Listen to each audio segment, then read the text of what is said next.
음마가 위험하기도 하고 제일 수익이 안 났고 앞으로도 좀 오르기 힘든. 왜? 겨우 2천만 원 돌파, 2천만 원. 여러분들 8개월 동안에 2천만 원 올라간 건 이거 망한 거예요.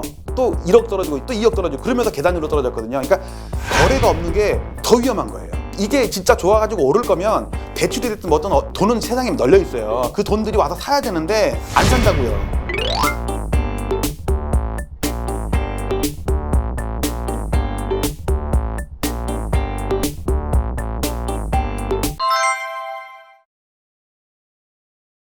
지난 인터뷰에서 매매가 상투 직전에 전세 수급 지수가 먼저 꺾인다고 얘기를 네. 하셨는데 서울 기준으로 봤을 때 지난해 10월 이후에 전세 수급 지수는 계속 이제 하락하고 있는데 네.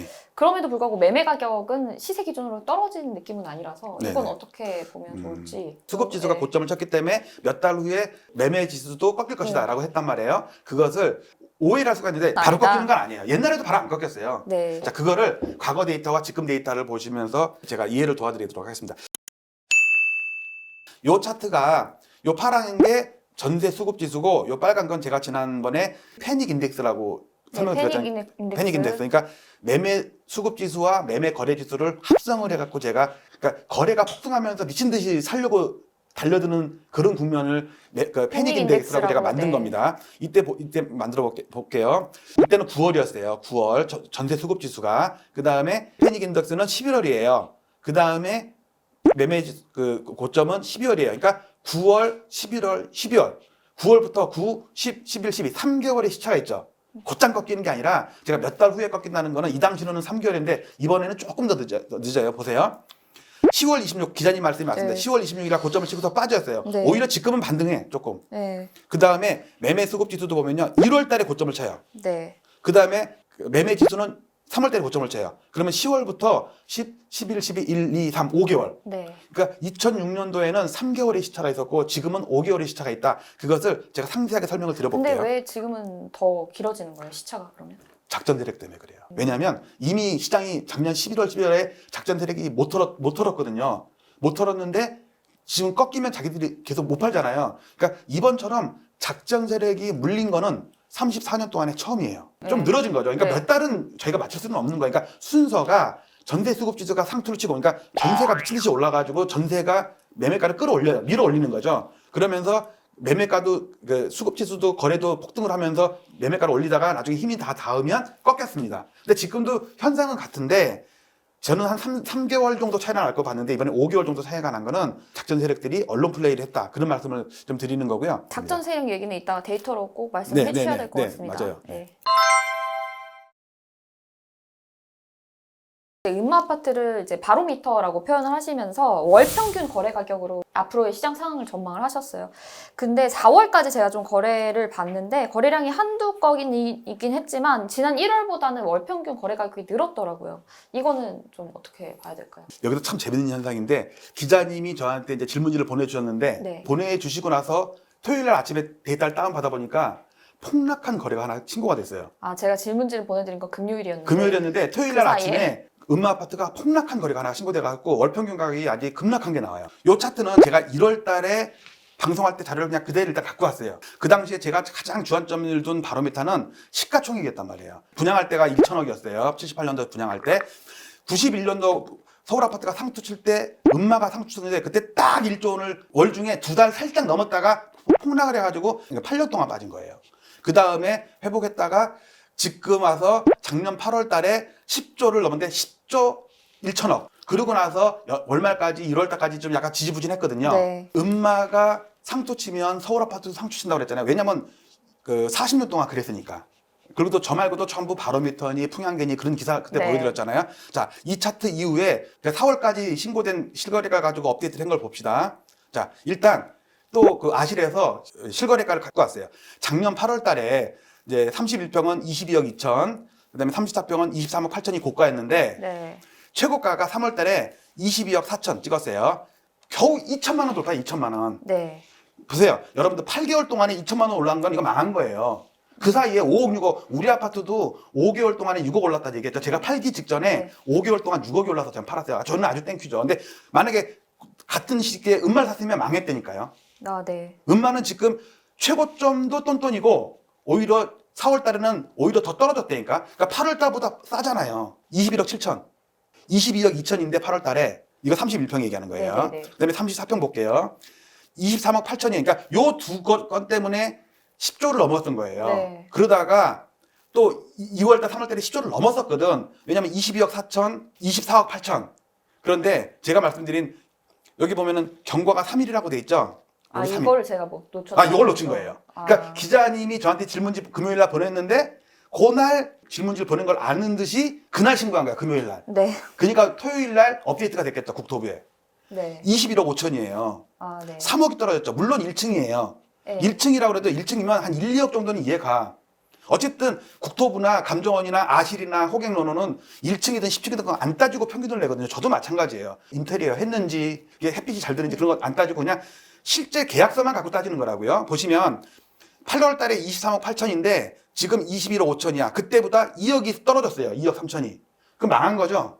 네, 물론 뭐 세부 컨디션 다를 수는 예, 있지만 어쨌든 그런 거 이제 무시하자고요. 자, 그래서 이걸 갖다가 그래프를 만들어 봤습니다. 이제 그 아실 그래프예요. 기자님이 말씀하신 1월보다 지금 마지막 거래가 조금 올랐어요. 조금 올랐어요. 4월 달에. 그 다음에 34평은 기자님이 얘기하신 1월보다 이거 월 평균이에요. 21억 여기까지 떨어요. 여기까지 하나는 여기까지 떨어졌다고요. 24억짜리도 있고 21억짜리도 있으니까 평균이 이거야. 두 건이니까. 어쨌든 월 평균으로 보면 1월부터 떨어졌단 말이에요. 그러니까 은마가 위험하기도 하고 제일 수익이 안 났고 앞으로도 좀 오르기 힘든. 왜? 10조거든. 보세요. 차트를 다시 볼게요. 자, 위에 차트는 기술적 지표, 시가총액 차트에다가 여기 조금 늘었죠? 여기 멀리서 봐도 약간 쌍봉으로 보이지 않으세요? 10.1조나 10.2조나 쌍봉이, 그러니까 8월 달에 10.1조, 지난달에 10.2조. 그러니까 1,000억 차이예요. 0.1%, 그러니까 1% 차이도 안 나. 그건 쌍봉인데 문제는 그래도 어쨌든 고점이 슬슬슬슬 오르고 있죠. 한 2년 동안. 근데 보시면 기술적 분석에서 다이버전시라고 있거든요. 분산. 네. 그러니까 지표는 올라가는데 보조 지표가 떨어지고 있는 거야. 보세요. 일단 2006년도 버블 세븐일 때 봅시다. 엄청 올라가죠. 2003년부터 2016년까지 엄청 올라가는데 이거는 그 이격도라는 거는 중위선 이동평균이 있죠. 이동평균이랑 얼마큼 차이가 났냐. 그러면 오를 때는 얘가 벌어질 거고 떨어질 때는 얘가 좁혀졌다가 나중에 하락할 때는 마이너스로 내려갈 거 아니에요. 그걸 표시한 게 요 초록색 선인 이격도거든요. 그다음에 여기 스탠다드 디비에이션은 이 볼린저 밴드의 변동성이거든요. 네. 이때도 변동성이 점점 작아지죠. 네. 그 고점은 높아졌는데 보조 지표는 낮아져. 지금 현상을 보세요. 지금 2018년 그다음에 작년 지금 계속 약하긴 해도 올라가면서 약간 쌍봉 비스무리하게 하는데 문제는 다이버전시가 이격도가 점점 줄고 있죠. 왜? 이동평균이랑 점점 가까워지는 거야, 이게. 이게 이탈하기 전에 나타나는 현상이거든요. 그다음에 그 스탠다드 디비에이션 회전 편차도 떨어지고 있고요. 그러니까 이 음마는 조만간에 큰 폭락이 온다. 그러니까 1월 달에는 뭐 10억이 저항선이 그 정도로 말았는데 이제는 급락을 하면서 서울 아파트의 바로미터로서 서울 시장을 끌어내리는 그 돌격대장이 될 수가 있다. 근데 아까 말했지만 31평 같은 경우에 조금 올랐고 여기는 네. 올랐었고 떨어진 건 34평 그 네. 한 건 때문에 떨어진 건데 네. 이거 가지고서 그러면 폭락을 그렇게- 한다고 그렇게- 봐는 게 맞는. 그렇게 따지면 올라갈 때는 한 건 두 건 오른 거는 그럼 올랐을 때는 안 아니 그건 쳐졌을까요? 아니지만 이걸로 대폭락을 주장하기에는 조금 부족하지 않나. 제가 그 저희 아파트 2006년 1월 달에 이사를 갔는데 60평이 10 몇억이었다 갑자기 이게 8억으로 떨어지더라고. 한 4억이 떨어진 게 있어요. 그게 2008년도에 입주를 했는데 한 1년 동안 거래가 없어요. 그러다가 8억이 떨어지더니 또 1억 떨어지고 또 2억 떨어지고 그러면서 계단위로 떨어졌거든요. 그러니까 거래가 없는 게 더 위험한 거예요. 세금도 그렇고 여러 가지 정책 때문에 떨어져도 사는 사람이 더 없을 거예요. 그러면 6월 그 종부세 기준일 이후에는 이제 폭등할 거다라고 주장하는 유튜버나 전문가들이 많은데 제가 볼 때는 아니올시다예요. 그러면 내년에도 또 그럴 거고 내후년에도 그럴 거고 한 20년 동안 그러면 맨날 4월달 5월달 빠졌다가 6월달 폭등하나? 언젠가는 끝날 거 아니에요, 그게. 근데 여기로 논점을 다시 들어가서 어쨌든 그 근거가 음마가 대폭락할 것이라는 근거가 지금 그러면 거래가 가격이 이미 떨어졌기 때문에 아니야. 그 때문이 아니라니까. 딱 한 가지. 10조. 10조를 돌파했기 때문에 10조를 닫기 때문에 라운드 피겨. 네. 네.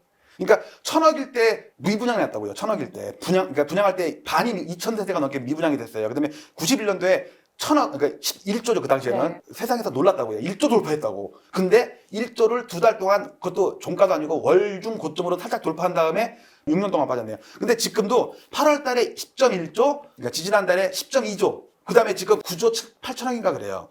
그럼 얘가 다시 또 10조 넘을까? 저는 안 열시다고 보거든요. 그리고 보조 지표가 꺾이고 있어요. 그거는 미리 말을 해주는 거거든요.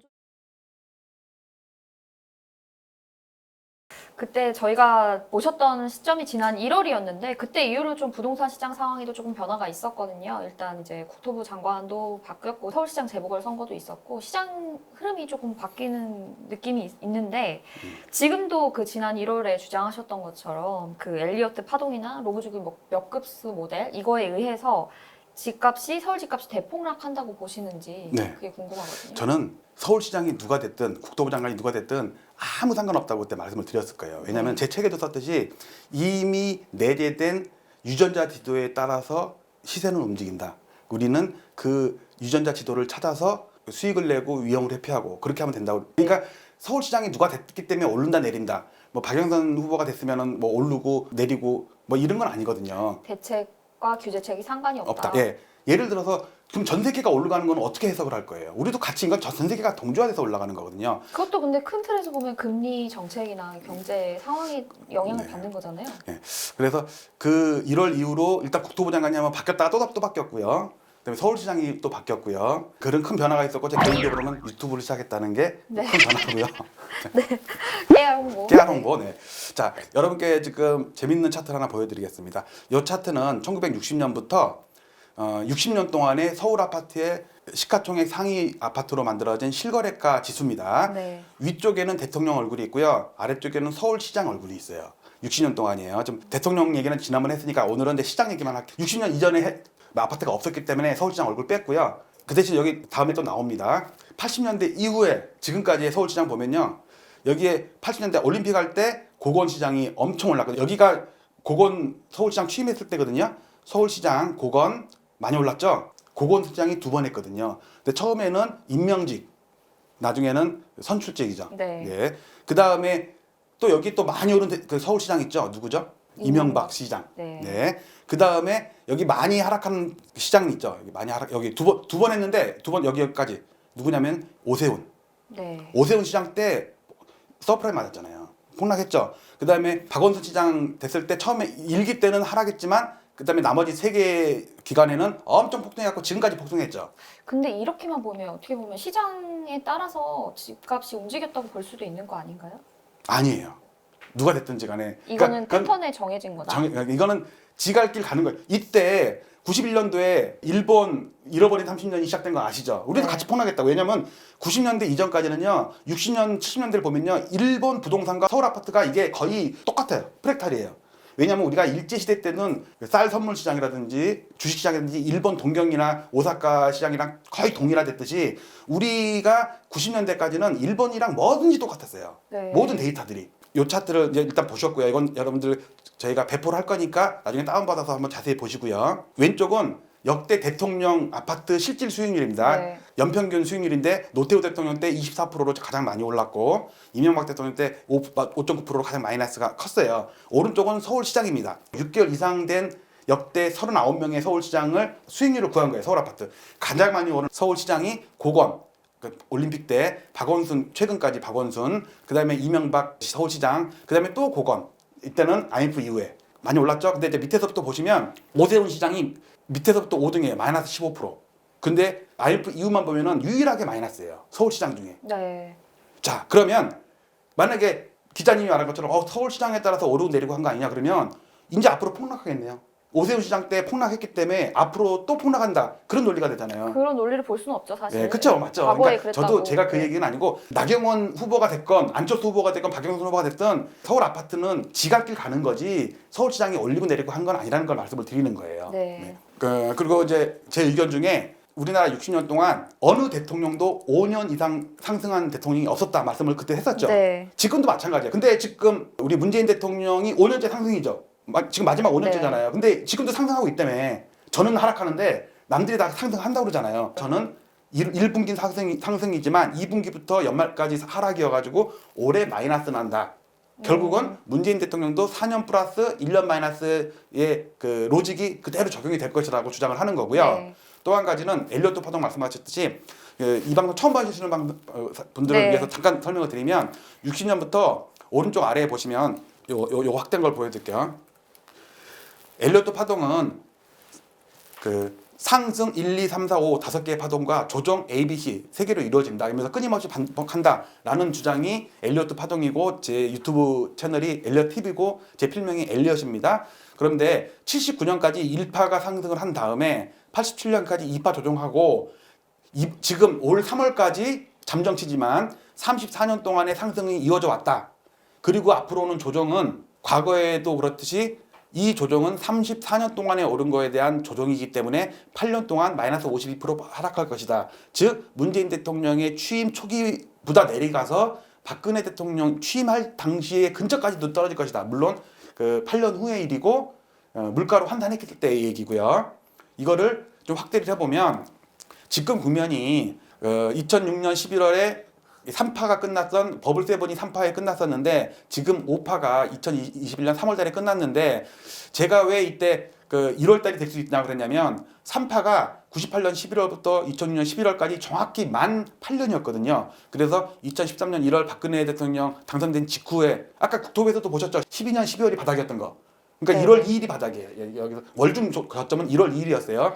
1월부터 올해 1월까지 8년 동안 해서 1월달에 고점 칠 수 있다 그랬는데 그보다 2달 늦었어요. 근데 지나고 나서 보니까 1데이터로 제가 보니까 98년 10월이 저점이고 2006년 12월이 고점이었어요. 1데이터로 보니까. 그러니까 이 월중 고점과 일중 고점은 조금씩 다릅니다. 계산하기에 따라서. 근데 이건 월중 고점이라고. 이건 월중 고점이에요. 그러니까 8년 2개월이에요. 1데이터로 보면은 그러니까 월 데이터로는 8년인데 1데이터로 저점 고점 따지면 8년 2개월이에요. 그러면 2013년 1월이 저점이고 1데이터는 1월 2일이 저점이면 그로부터 8년 2개월이면 2021년 3월이 맞아요. 지구마다 변명하는 게 아니고 월 데이터로는 8년이지만 1데이터로는 8년 2개월이었다. 뭘 한두 달은 중요한 건 아니지만 그래서 3월 달이 고점으로 굳어질 수 있다. 지난 3, 4월일 수 있다. 예, 우리가 지금 8년 하락하는 걸 보는데 2년, 3년, 34년 동안 상승한 거에 대한 조정 따지는데 한두 달 늦어지는 게 크게 중요하지 중요한 건 않다. 않다. 그 그래도 뭐 과거에 그 방송을 정말 유심 있게 보셨던 분들은 그러면 정말 1월에 나타날 거다 이렇게 미셨던 분들이 근데 있잖아요. 1월 달에 팔았으면 잘 파는 거죠. 그렇죠. 지금 보니까 실거래가로 보면. 근데 고점은 아니었잖아요. 2, 3월까지 더 갔잖아요. 근데 고점이 1월, 2월, 3월이 거의 똑같다니까요. 제가 판 아파트 있죠. 그거는 11월에 고점을 치고서 지금 7개월이 지났는데도 낮아요. 그러니까 제가 팔고 8건이 거래됐어요. 제가 쉬어봤어요. 저희 평소에 8건이 거래됐는데 평균 1억이 낮아요. 그 다음에 그중에 2억 3천 낮은 거래도 있었어요. 제가 최고가에 팔고 그리고 지금 최종 거래가도 실거래가도 제가 판 것도 낮아요. 그러면 제 입장에서는 작년 11월이 고점인 거예요. 나머지 7개월 동안 오른 거는 오른 게 아니에요. 제 입장에서는. 그런 아파트가 상당히 많다고요. 지금 이번에는 그 로그 조끼 몇 값스 모델 말씀을 드릴게요. 이것도 그때랑 방송이 조금 다른데 책에다가 제가 2가지를 썼어요. 노무현과 문재인이 프랙탈이 되려면 노무현 1월달과 문재인 1월달이 같아야 되잖아요. 1월 그다음에 12월도 같아야 되고. 근데 뭐가 한 2-3달 어긋난 거예요. 그래서 책에다가 혹시 2, 3개월 어긋날 수도 있다라고 제가 차트를 하나 만들어 놓는데 그 차트를 지금 갖고 나왔습니다. 1월달에는 제가 책에 앞부분에 데이터 갖고 온 거고 지금은 수정된 두 번째 차트를 지금 갖고 나왔어요. 약 3개월 정도 어긋난 겁니다. 왜 그러냐면 노무현과 문재인의 차이점은 취임일이 달라요. 대선과 퇴임이 다 날짜가 달라요. 대선이 12월이란 말이에요. 보통 옛날에는. 네. 한겨울에 대선을 했는데 우리 문재인 대통령 대선은 5월 달에 했죠. 네. 그리고 내년 대선은 언제 하죠? 5월 달에 하나요? 3월 달에 해요. 왜냐면 문재인 대통령은 대선 당선되자마자 취임이에요. 네, 네. 근데 내년에는 3월 달에 대선하고서 5월 달에 취임이라고 다음 대통령은. 그러니까 취임했을 때가 아니고 그 전에 실권을 잡았을 때. 마찬가지로 문재인 대통령이 내년 3월에 제 데이터로는 끝이에요. 그러니까 5월 달에 퇴임을 하지만 3월 달에 새로운 대통령이 시작이 되면 그때부터 데이터가 새로 시작하는 거라고 저는 보거든요. 그래서 이게 뭐가 다르다는 거죠? 그러니까 3개월을 땡긴 거예요. 그러니까 지난번에는 2006년 11월이랑 2020년 11월이랑 맞춰놨었거든요. 네. 월수를 다 맞췄는데 안 맞는 거야 이게. 그러니까 2007년 12월이랑 내년 3월이랑 맞춘 거예요. 그러니까 3개월을 땡겨야죠. 그 보시면 그래서 2006년 11월 고점과 2021년 2월 또는 3월 지금 보시면은 2월 3월 거의 똑같지 않으세요? 1월도 거의 똑같잖아요. 큰 차이가 없다고요. 그러니까 1월 달에 팔든 2월 달에 팔든 3월 달에 팔든 제가 볼 때는 잘 팔았다. 앞으로는 그 당신이 판 것보다 더 비싼 거래는 100개 단지면은 10단지, 20개 단지 이렇게 안 나올 것이다 말씀을 드리면서 그러니까 어쨌든 그 대통령 취임 시기부터 이렇게 맞췄을 때 네. 동일한 흐름을 나타냈고 네. 그렇기 때문에 지금 3월이 고점이다. 네, 얘기시는 그렇죠. 겁니다. 그러니까 로그주기 몇 급수 모델의 그 가장 주안점은 주기가 점점 빨라진다. 저점이 기울기가 점점 급해진다. 논리가 지진파가 발생하기 전에 그 파동을 연구한 그 물리학에서 연구한 건데 그게 지금 현상이 나타났는데 그리고 그 당시에 저항선을 못 넘은 게 지금도 저항선은 못 넘고서 지금 한 몇 개월은 삐죽선은 타지만 결국은 못 넘고 있단 말이에요. 근데 이게 시작되었다고 저는 봐요. 처음에는 완만해요. 처음에는. 그리고 여기 보시면 2006년 11월 고점 치고서 2007년 1월 달 보시면요. 고점이 낮고 저점이 높죠. 이때 거래가 엄청 5분의 1 토막으로 줄었어요. 이게 뭐지? 팔아야 돼? 사야 돼? 얼음땡이 된 거예요. 얼음땡. 근데 지금도 고점도 낮지만 저점도 높죠. 4월 달에 역대 최대 거래 지금 1000몇 건도 안 돼요. 작년 5, 6월 달에 폭등할 때는 15,000건 거래됐어요. 근데 지금은 1,200건인가 1,300건인가 밖에 안 돼요. 지금 4월 달 한 달 동안. 그만큼 눈치 보고 있는 거예요. 근데 뜬다? 저는 아니라고 보거든요. 로그 주기 몇 코스 모델로 봤을 때 다 왔고 이미 고점을 치고 꺾이기 시작했다라는 걸 말씀을 드리고요. 아까 이제 그 차트에 대해서 다시 말씀드리면 2006년도에 11월과 12월에 여기 얼음땡이거든요. 11.16 대책으로 얼음이 됐어요. 그 버블세븐이 폭등하다가 11.16 대책이 나면서 얼음이 되면서 빠지는 것도 아니고 오르는 것도 아니고 거래 줄는 거 보이시죠? 이때 네. 거래가 줄면서 12월 달에 고점을 쳤는데 그 다음에 1월 11일 날 2달 있다가 후속 대책이 나오면서 이때 땡 하면서 그때부터 들들들 빠지다가 기울기가 급해지고 연간으로 하락하더니 2008년도에는 대폭락을 했어요. 지금을 봅시다. 지금 보시면요. 여기 보면은 2사 대책 나왔죠. 이때까지는요 기울기가 좋았어요. 2사 대책 나오고 나서 오르긴 오르는데 얼음이 되면 얼음. 그 다음에 대책이 329 대책 투기 세력 잡는 거. 그러니까 네. 2달 있다 나왔죠. 그러면서 땡이 된 거예요. 땡. 이때까지는 멈춰 있다가 이제 슬슬 빠지기 시작하는데 제가 볼 때는 기울기가 점점 급해진다. 6월 달부터 폭등하는 게 아니라 제가 볼 때는 급하게 빠지다가 여름이나 가을 때는 남양 특집의 부동산을 볼 거라고 저는 이제 주장을 하는 거예요.